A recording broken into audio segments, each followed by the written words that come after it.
Corey, how do you handle a coworker trying to sabotage your efforts at work? Well, this is really super important, and this kind of stuff happens all the time in the corporate world, especially the big corporations. I have a lot of executives, high-level people, VPs of Fortune 500 companies, and they encounter this as they're kind of climbing the corporate ladder. And because of tenure, oftentimes you'll get somebody that's kind of put above you as your boss, and they're not really qualified to be your boss, but because they kissed the right ass or they've been at the company more years, they get the job because they had the tenure, but oftentimes they might suck at their job.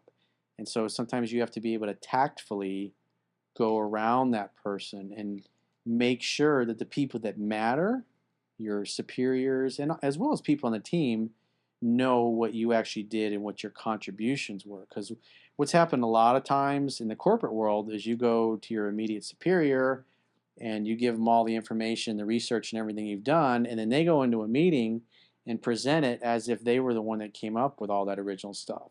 And so they get the accolades and the praise for it when in reality it was their team that did it.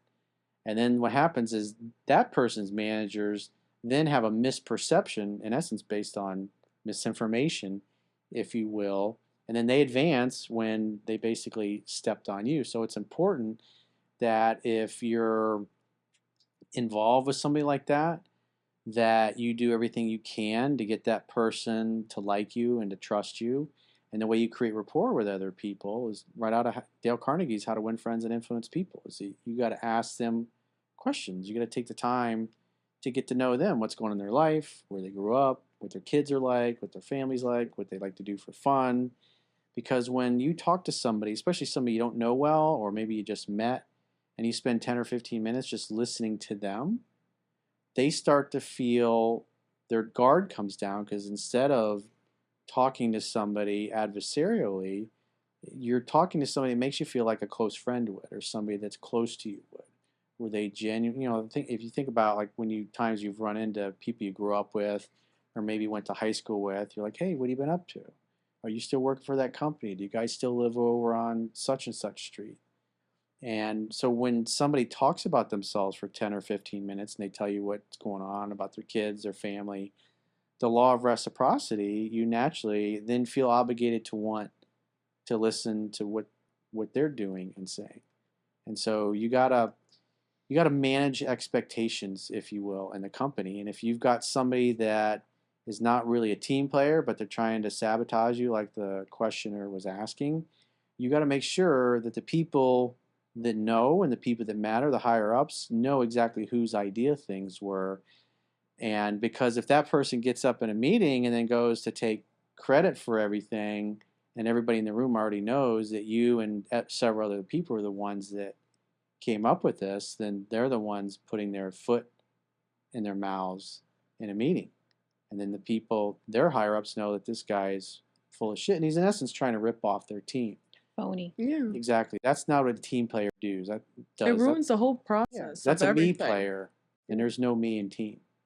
What if the person's like really hostile? Like you've been trying to be friendly, be nice, ask questions, get to know them more, and they're just not having it.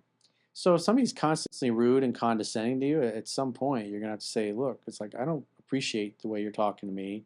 Your tone is very disrespectful. Maybe I did something that pissed you off or you're upset. I'm happy to listen and talk to you, but I don't want to come to work every day and have you treat me this way or talk to me this way or constantly talk down to me or every time I leave the room you say all these bad things about me that are untrue. It's like, what can we do to work things out so we can get along and we can achieve our objectives together as a team instead of me worrying that you're gonna stab me in the back or you're gonna say something bad about me.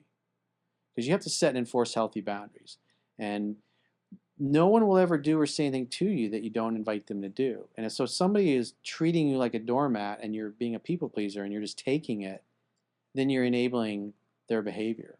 And I've had instances with people in the corporate world where they've done that, where they've stood up to somebody that was being verbally abusive towards them. And they told them to knock it off. And once the person stood up to them in a firm but calm manner, that person oftentimes will apologize and say they didn't know or that they're sorry or they were having a bad day or whatever. And you can even ask them that. Are you having a bad day or something going on? I'm happy to talk to you about it. Like I got a friend of mine. He's in the firearms industry, and he accidentally cut this guy off when he was getting off the interstate, and then he pulled into a shopping center. I think he was going to like get some coffee or something. And he knows the law, and he's extremely talented with the pistol and the rifle. And so he's concealed carry. And in Florida, if somebody comes up and bangs on your car and starts kicking your car, that is in essence kind of the same thing as assault. And so if they're assaulting your car, potentially it's because they plan on assaulting you. Maybe they want to break the windows or whatever. And so it could be potentially a justifiable shooting when this guy comes over and starts banging on his window, not knowing that the person's window he's banging on is one of the most dangerous, deadly, but kind men he'll ever come across. And so he rolled his window down a little bit because when the guy came up, the guy pulled in behind him and got out all mad and pissed off. And he's thinking, "Am I going to get into a gunfight, or am I going to get into a life or death situation here? Gunfight. How am I gonna react to this?"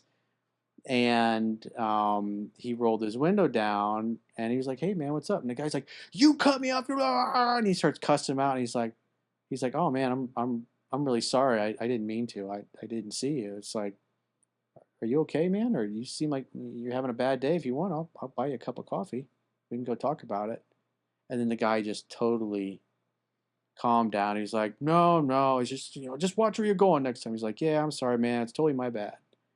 And he took ownership of it. I mean, he knew he'd done it by accident, but if luckily that dude that he cut off came up to my friend, because if he'd have come up to somebody else that wasn't as calm, that could have been the end of his life. 'Cause Which is most likely to happen because a that lot of happens a people lot. are. Yeah, and there's people out there sometimes that's why you should like in those cases it's good to stay out of trouble because you really don't know who you're dealing with.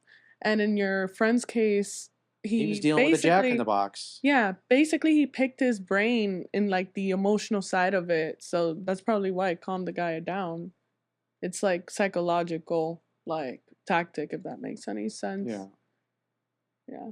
I mean, I had an instance with a coworker that we won't name names, and I John Doe tried. or Jane Doe. And Somebody we all know. I tried being nice, Everybody in this room knows. I did the whole, asking questions, getting to know the person.